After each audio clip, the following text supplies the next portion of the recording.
રહ્યા છીએ।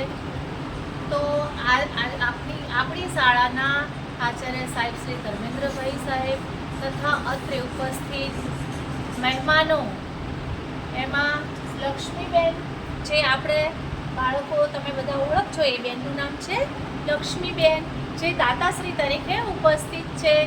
સાથે ચંદુભાઈ ટીચર છે, એ સર એમની સાથે અત્રે ઉપસ્થિત છે, એ પણ શિક્ષક જ છે। અને આપણી શાળાના બેન શ્રી મીનાક્ષીબેન પટેલ અને સાથે આવેલા ભાઈઓ અને બાળકો, ભૂલકાઓ તમે। હવે આજે વાત કરીએ કે 2-3 દિવસથી આપણે ચર્ચા કરતા હતા કે આપણી શાળામાં કોઈ મહેમાન આવવાના છે, વાત કરતા હતા ને? તો એ મહેમાન આવી ગયા છે, તમે બધાએ જોયા? કોઈને યાદ આવ્યું કે એ મહેમાન કોણ છે? કે થોડા ટાઈમ પહેલા આપણે એમના ઘરે બધા બાળકો તમે જમેલા છો, યાદ કરો? ટ્રક આવતી હતી આપણી સ્કૂલમાં અને બધા બાળકોને એમના ઘરે લઈ જવામાં આવતા હતા ડાયમંડ સોસાયટીમાં, અને બધા બાળકો ત્યાં કેટલી વખત જમવા માટે ગયેલા છે।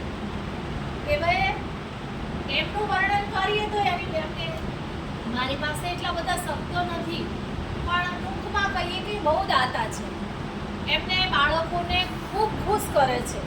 તો આટલું સરસ એમનું અભિયાન છે, તો આપણને ખૂબ આનંદ થાય કે બાળકો માટે એમને કેટલો પ્રેમ છે। એમની પાસે ટાઈમ નથી અહીં આવવાનો, પણ છતાં ટાઈમ લઈ અને ચંદુભાઈ સાહેબ અને લક્ષ્મીબેન બંને જણા આવ્યા છે। કેમ કે તમને મળવું હતું, તમને સારા વિચારો આપવા છે અને ગિફ્ટ પણ આપવી છે, તો એટલા માટે અહીં આવ્યા છે। તો આપણે બધા એમને સાંભળીશું ને, હે ને? અને આજના તહેવારને ઉજવણી પણ કરીશું, અને જે વિચાર આપે, જે ગિફ્ટ આપે, એ પ્રેમથી સ્વીકારીએ અને ભગવાન પાસે પ્રાર્થના કરીએ કે એ લોકો કેટલું બધાને ખુશ કરે છે, તો ભગવાન પણ એમને હંમેશા ખુશીઓ આપે, એવી આપણે ભગવાન પાસે પ્રાર્થના કરીશું ને?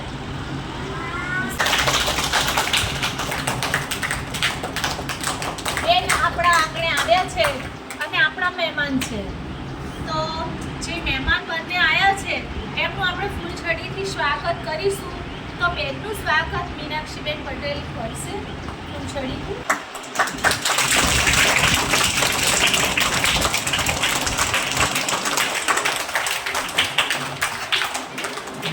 સાહેબ શ્રી ચંદુભાઈ સાહેબનું સ્વાગત આપણી શાળાના આચાર્ય સાહેબ શ્રી ધર્મેન્દ્રભાઈ કરશે। ચાલો, સરસ।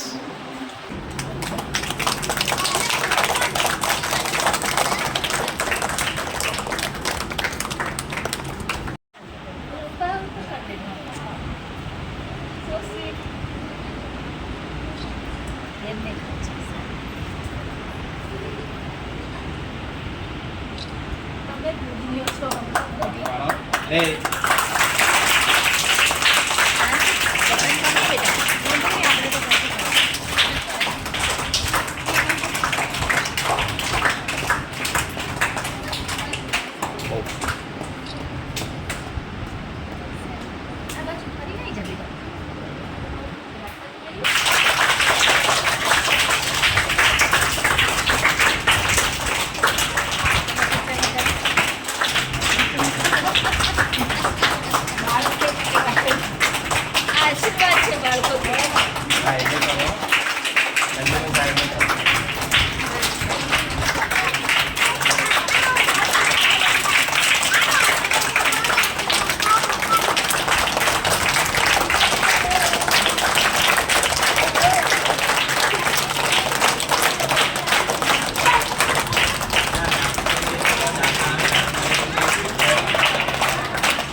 સાલમાં બેઠા વોટ યુ સે, આ જે પ્રાઇમરી લેવલના જે સ્કૂલ હોય ને એ બહુ ઇમ્પોર્ટન્ટ છે। પ્રાઇમરી લેવલના જે ક્લાસ છે તમારા 1 થી લઈને 5 સુધી, એ બહુ જ ઇમ્પોર્ટન્ટ હોય। આમાં તમે ખૂબ સારું જ્ઞાન લઈ શકો એમ છો, એટલે જે બી જ્ઞાન લો એ હમણાં જ તમારે બહુ સમજદારીથી લેવાનું। જેમ કે સારા આદતો, કોઈ બી આપણા જે સ્કૂલમાં પહેલી વસ્તુ, જે સ્કૂલમાં તમે જાઓ ને તો બહુ સ્કૂલના જે યુનિફોર્મ પહેરી સારા તૈયાર થઈને જવાનું। રફ તૈયાર વાળ ફેંદેલા હોય, કપડાં આવા હોય, એ બધું આવી રીતે કદી સ્કૂલમાં નહીં જવાનું. સ્કૂલમાં તમે કોઈ વસ્તુ શીખવા જાઓ છો, ગ્રહણ કરવા જાઓ છો, તો સારા કપડાં પહેરીને, યુનિફોર્મ, ગણવેશ એ બધું વ્યવસ્થિત પહેરીને, હેર કોમ કરીને, વાળ બધા વ્યવસ્થિત રાખીને, છોકરાઓને નાના વાળ રાખવાના, ફેંદેલા ના હોવા જોઈએ. પહેલી વસ્તુ આ તમારી તૈયારી આવી હોવી જોઈએ. ડેઈલી સ્કૂલમાં તમે જે બી સબ્જેક્ટ વાંચો એ સ્કૂલમાં પહેલાં બરોબર વાંચી લેવાનું, બરોબર ને? અને પછી ઘરે ખાલી એકવાર યાદ કરવાનું કે આજે પહેલા ક્લાસમાં, બીજી ક્લાસમાં મેં શું વાંચ્યું હતું. એટલું જ યાદ કરશો ને તોય ખૂબ થઈ જશે. હંમેશા પરીક્ષાની તૈયારી રાખવાની આવી રીતે. અને સારા છોકરાઓ થઈને રહેવાના, કોઈને અપશબ્દ નહીં બોલવાનો, રાઈટ? અને હા, હમણાં જે ચંદુભાઈ સાહેબ બહુ ઇમ્પોર્ટન્ટ લઈને આવ્યા છે એક રાખડી. આ રક્ષાબંધનનો તહેવાર છે ને, કાલે રક્ષાબંધન છે, રાઈટ? તો એના માટે આ દિવસ કેમ ઉજવાય છે એ તો તમને બધાને ખ્યાલ હશે. ભાઈ અને બહેનનો પ્રેમનો સંબંધ છે અને એક રક્ષા, એકબીજાને વાદો આપવાનો સંબંધ છે. બધાનું અટ્રેક્શન ત્યાં ગયું છે, બટ આ જે છે આ જો રાઈટ, આ સાહેબ લઈને આવ્યા છે જે કે બહુ સરસ કામ કરે છે ચંદુભાઈ સાહેબ. તમારાથી લઈને આ બહુ ઇમ્પોર્ટન્ટ વસ્તુ છે ભાઈ છોકરાઓ. આ ખાસ કરીને તમારે ધ્યાન રાખવાનું છે. કાલે રક્ષાબંધન છે, એના વિશે એના સાથે સાથે આ બી યાદ રાખવાનું કે આપણાથી સારો વાદો થાય. વાદો ઇઝ પ્રોમિસ. એક ખાસ દિવસમાં સરસ એક પ્રોમિસ કરીએ આપણે કે કરો. આપણાથી એક સારો વાદો કરવાનો સમય છે. બહુ ધ્યાન રાખજો. શું લખ્યું છે અહીંયા? આ પહેલી વસ્તુ છે. પહેલું અહીંયા વ્યસન મુક્ત બાળ સંદેશ. શું લખ્યું છે? વ્યસન, જે આપણા અંદર જે ખોટી આદતો પડી જાય છે ને. તમે નાના છો, હમણાંથી જ તમને દેખશે કે ભાઈ મોટા લોકો શું કરે છે, યા પછી મારથી 4 વર્ષ મોટા લોકો શું કરી રહ્યા છે. બીડી, સિગરેટ, મસાલો, મારી મમ્મી, મારા પપ્પા આ બધું ખાય છે, પીએ છે, દારૂ પીએ છે. હા, આ બધું હમણાં જ તમને ગમશે. કેટલું સારું છે, અટ્રેક્શન આપશે કે કેટલું સારી વસ્તુ, હું કંઈક કરું. ઊંધું કરવાનું પહેલાં આવે, સારું કરવાનું યાદ નથી રહેતું. એટલે આ ગલત વસ્તુ છે, આ તમે કરતા નહીં. આ કરવાથી કોઈ ફાયદો નથી. અવાજ આવે છે ને?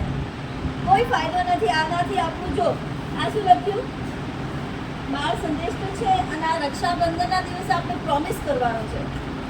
રક્ષાબંધનના શુભ અવસર સમાજ પરિવાર પાસે હું ઘાતક વ્યવસાયોથી દૂર રહેવા અપીલ કરીશ. આ બહુ સરસ સાહેબનો મેસેજ છે. તમને બધાને, જે બી તમે દેખો, તમને એકલાને નહીં, તમે જે આસપાસ જેને બી કઈને બી દેખો ને કે આ વસ્તુ ખરાબ છે, બોલતાને ડરવાનું નહીં, સંકોચ બી નહીં કરવાનું કે હું નહીં બોલી શકતો, વડીલ છે, નાના છે, બધાને કહેવાનું આ વસ્તુ ખરાબ છે, એનાથી નુકસાન છે. ઘરમાં, પરિવારમાં, વડીલોને, વાલીઓને, બધા માટે આ વસ્તુ બહુ જ ખરાબ વસ્તુ છે. સેકન્ડ થિંગ, વ્યસન મુક્ત અભિયાન. તંબાકુની આદત કેન્સરની દાવત. આ તમાકુ ખાય છે ને, મા બાપ ખાય છે ને, કોણ આજુબાજુવાળા બધા ખાય છે ને, એમને કહી દેવાનું આ તમને નુકસાન કરાવશે. મહેરબાની કરીને સંભળી જાઓ, બરોબર? પછી તંબાકુ માટે જો કેટલું ખતરનાક વસ્તુ, પિક્ચર બી બતાવવાનું, મોઢું ખરાબ થઈ જાય છે ને, પછી કેન્સર થઈ જાય છે. સીધી વાત, કેન્સર થાય છે. અને સિગરેટ પીવાથી હાર્ટ એટેક આવે છે. દેખ્યા, સિગરેટ બી પીવે છે. નાના છોકરાઓનું મને ખબર નહીં કોણ પીવા ચાલુ થઈ ગયું છે. એટલે આ વસ્તુ તમારે ફેલાવવું જરૂરી છે. તમે જ એવા સારા લોકો છો જે ફેલાવશો. તમે એક વડીલ છો એવા એ ફેલાવશો. Special people. ઓકે. તમે બાળકો સ્પેશિયલ છો, તમને ખ્યાલ છે? બહુ સ્પેશિયલ છો. તમે જ આ વસ્તુને ફેલાવશો કે તમારે ખાવાનું નહીં, પીવાનું નહીં, આ બધું વ્યસન, ના બીડી, ના સિગરેટ, પછી તમાકુ નહીં ખાવાનું, એનાથી દૂર રહેવાનું, દારૂ નહીં ખાવાનું, બરોબર ને? સોરી, દારૂ નહીં પીવાનું, આ બધી વસ્તુ તમે રોકી શકો છો. Got it? સમજી ગયા? બધા રોકશો ને? બધાને કહેશો ને? Okay good. ચાલો ચલો સરસ આપી દઈએ આપણે કે આપણે તમે